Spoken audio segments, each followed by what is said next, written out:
በጉልበታቸው በእውቀታቸው በጸሎታቸው ጊዜ እያሰቡ የሚያገለግሉትን አገልጋዮቿን ካህናቱን፣ ዲያቆናቱን፣ ምዕመናኑን ወንዶችንም ሴቶችንም በሕይወተ ሥጋ በሕይወተ ነፍስ በረጅም ዕድሜ በሙሉ ጤንነት ይጠብቅልን።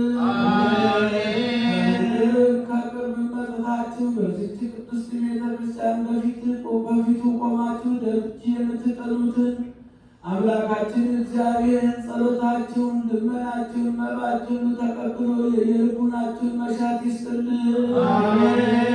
ኃጢአታችሁንና በደላችሁን ሁሉ ይቅር ብሎ ጸሎታችሁን ተቀብሎ በረከቱን ያድላችሁ።